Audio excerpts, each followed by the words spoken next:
Alright guys, Brighton and Nottingham Forest just played out a 0-0 draw. It wasn't the most exciting game ever, but I think it went how a lot of people expected it to go because Brighton, they're a very ball dominant side. They were under Graham Potter and they still are under De Zerbi, and that hasn't changed. And the problem they've got is it's now 3 games without scoring a goal. They had a very good first game under De Zerbi, getting a 3-3 draw at Anfield, but since then they haven't scored a goal, which is a problem, especially when 2 of their games have been home games as well. And yeah, tonight they stopped Forest from having a kick the first half, but then past the hour mark, Forest started to get into the game more, and it became a bit more even. But it was a game Brighton. They needed to create more clear-cut chances, to be honest. Trossard hit the bar on a really good effort in the first half, but they never really created that many chances where you thought he's 100% got to score that. Veltman had one which was decent, which he should have done better with, but skied it. Same with Webster, Pascal Gross as well in the second half. But yeah, just they needed to create more clear-cut opportunities. They had some good performances. McAllister, I thought, was very good. As well as Trossard, he did cause problems, even though he was playing a much deeper role than he usually does play.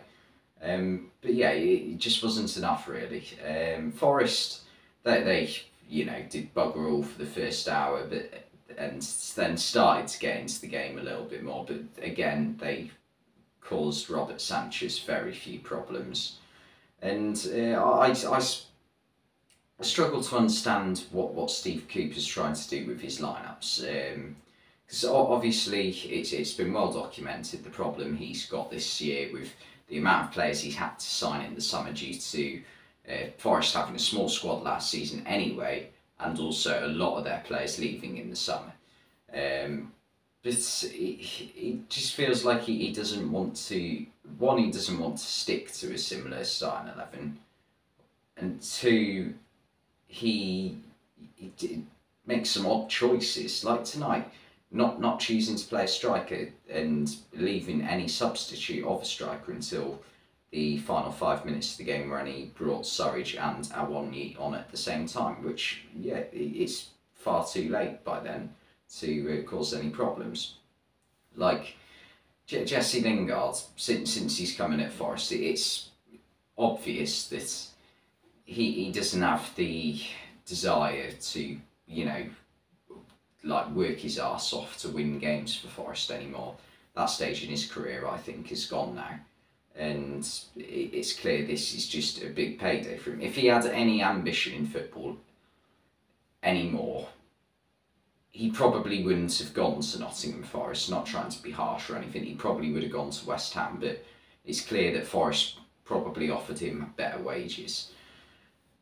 But yeah, and also I can't understand, every single time I've watched, I know Forest weren't bad defensively tonight, they defended quite well, but why is Worrell on the bench when every time I've seen him in the past year or so, he's been brilliant, and they're starting to, past his best Steve Cook, who just can be rash at times with his decision making, I think.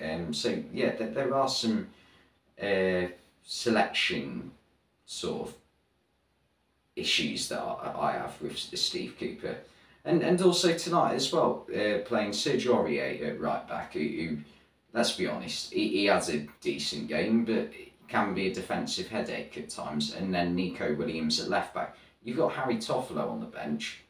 Play Nico Williams in his best position, and then play Toffolo at left back. Yes, I know Nico Williams plays wing back for Wales, at left wing back specifically at times. But left wing back and left back are 2 very different roles. So yeah, it just doesn't make sense to me at all.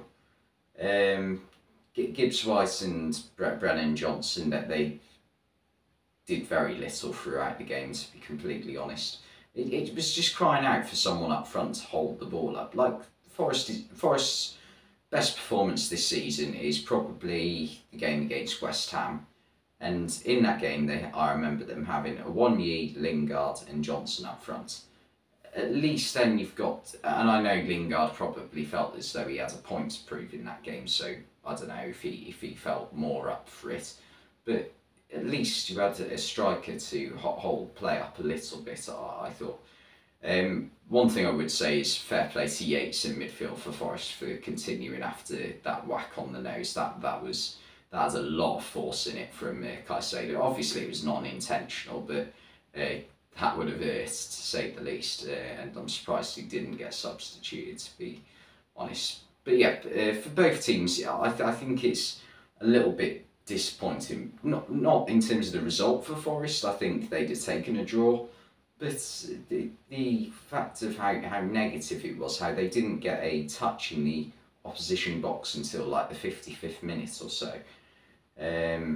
So yeah, that's got to be, you know, a bit disappointing. I mean, there is the positive they were a lot better defensively, but again, if you're conceding multiple goals against a Brighton team who are, you know, known for having runs of games where they just like can't take chances at all, with the amount of defensive players they had on the pitch. Like their starting 11 had Remo Freuler, so it had the back four, it had Remo Freuler, it had Yates, and who else did it have in midfield?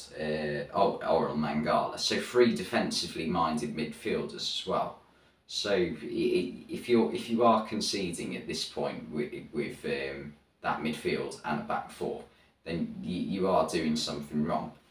But yeah, for Forest, I just can't see any way which they're going to stay up at this point, because it feels to me like there are no weak teams in the Premier League. Like there's no Norwiches or Watfords this season to me, and I just think that everyone in the league's capable of beating Forest, and I'm struggling to see where the points are going to come from for Forest, to be honest. Brighton, it does feel like it's the tempo in their performance has dropped off a bit since De Zerbi's come in. Not in that Liverpool game, but in the past few. I mean, obviously they've had a big blow in the squad with the news about Enoch and Wepu.